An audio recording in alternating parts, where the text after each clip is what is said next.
When it comes to living your dreams, you can't top Tauranga's Tony Christiansen.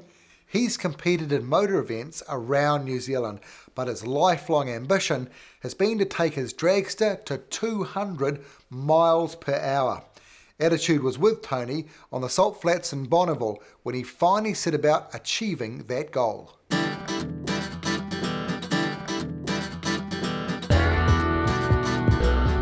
When you see Bonneville for the first time, you see what appears to be snow, but in fact, it's mile upon mile of dry salt bed. Millions of years ago, it was the ocean floor.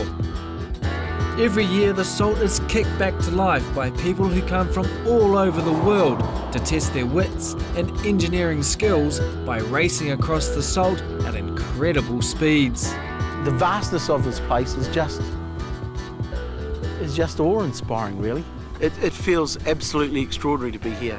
This is such an institution, and it's not until you're actually here that you realise some of these guys, their life revolves around this week in their lives.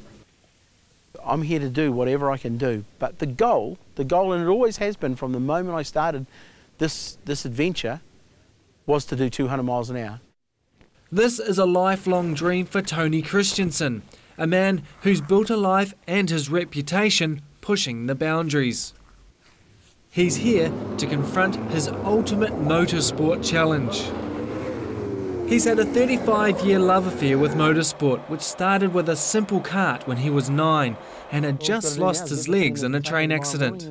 Recently, Tony's been calling on favours from his mates in Tauranga to rebuild his old dragster, powered by a 355 cubic inch, 620 horsepower Chevrolet engine, a petrol head's dream. Anybody involved in motorsport knows that the Daytona 500 is the premier of NASCAR, the best in the world. The Indy cars, the Indy 500 is the top for Indy cars. Now, here I am heading off to Bonneville, which is a world-class event. So if you're going to go anywhere in the speed world, everybody goes to Bonneville, and that's where we were going. There it is, all closed up for the last time.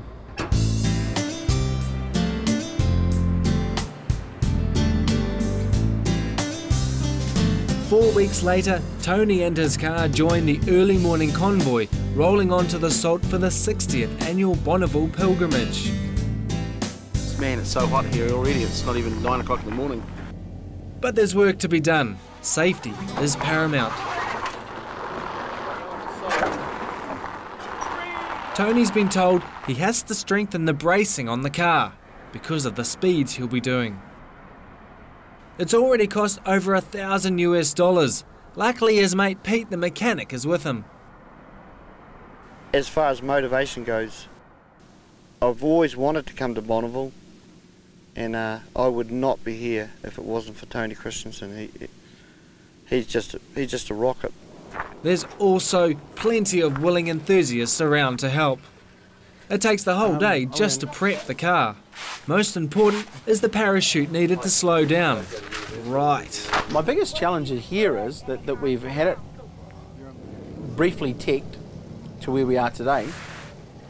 We now go into line in about 10 minutes' time, and we have a new set of technical inspectors, and they will go over the car completely, and they may find a different set of issues. It's a very long queue. Doesn't look out of place, does it? Now what we do is hurry up and wait. You hurry up to get here, and then you just wait. If they don't pass the car, Tony won't run, so it's a tense wait. But at least there's plenty to look at. They say they're going to close off at 7, at 6:30 at the moment, so we've got another 3 cars in front of us. Here we go, Ian. Go!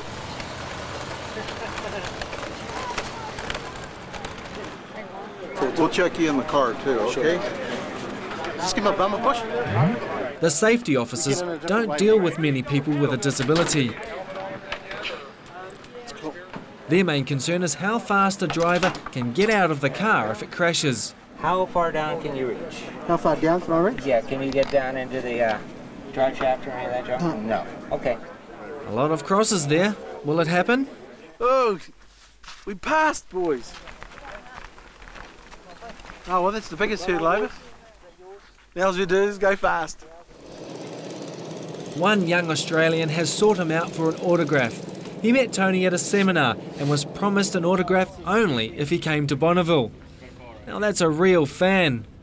It's amazing he found him in amongst the 500 plus competitors. The place is so big that the competitors themselves don't know who you are or what you're doing or anything like that.